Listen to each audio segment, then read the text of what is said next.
جريدة النشرة.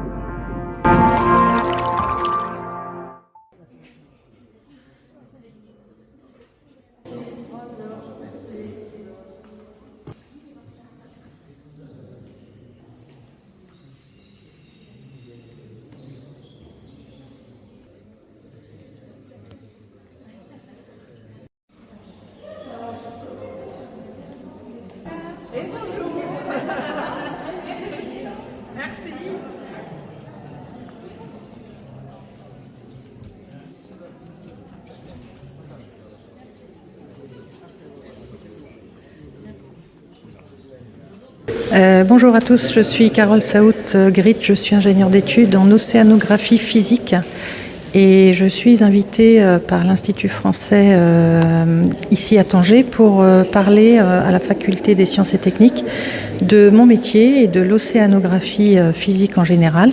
Donc je vais à travers cette conférence pouvoir un petit peu retracer mon parcours professionnel. Je vais ensuite parler de l'évolution de l'océanographie, de son histoire et de ses actions aujourd'hui.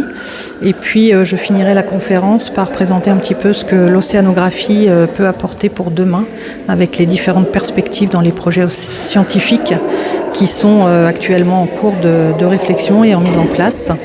Et puis dernier élément, le partage de la science avec la société étant au cœur aussi des nouveaux défis, je présenterai assez rapidement ma seconde activité qui, aux côtés des sciences, consiste à communiquer la science à travers un média numérique qui s'appelle oceanconnecté.org.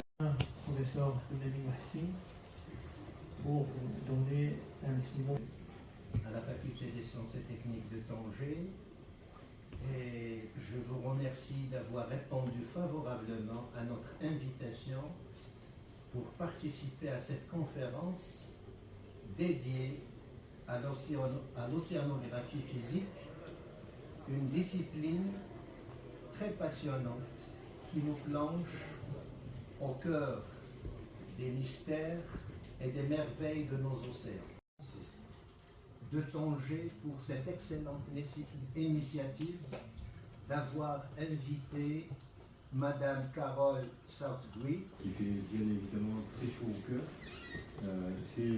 C'est pour moi aujourd'hui un moment assez important parce que avec mon équipe donc, de l'Institut français de Tanger, donc une partie est là ce soir, nous avons engagé un processus de plus grande ouverture sur les institutions, notamment l'université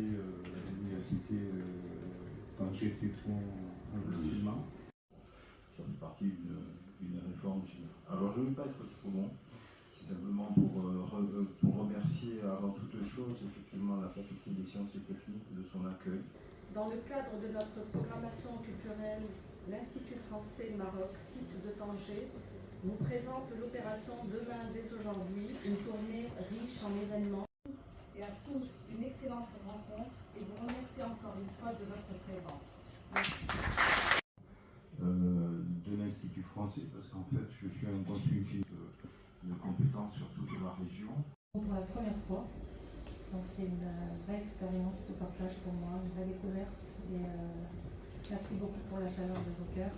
Famille de scientifiques, j'ai pas une famille, mes parents sont ouvriers, mes parents font pas de voile, mes grands-parents étaient maraîchers plutôt tournés vers la terre que vers la mer.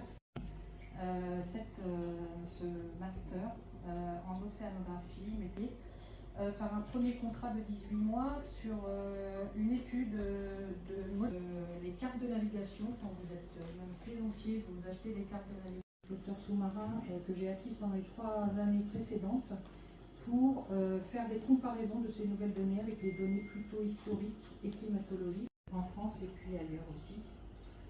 Alors l'océanographie physique, c'est quoi?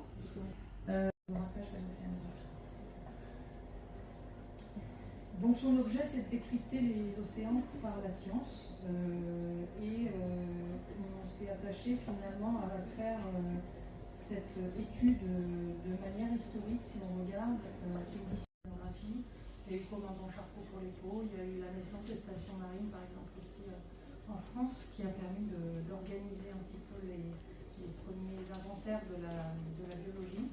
Un instrument qui qui servent de référence pour calibrer et pour contrôler la qualité des données qui sont collectées par les nouveaux instruments. Donc comment ça marche? En fait, là-haut, vous voyez vraiment concrètement les premières cartes, notamment du Gulf Stream, elles datent de 1769. Donc c'était Benjamin Franklin qui était un postier américain qui, au cours d'une navigation, s'aperçoit que scientifique, la moitié de marins.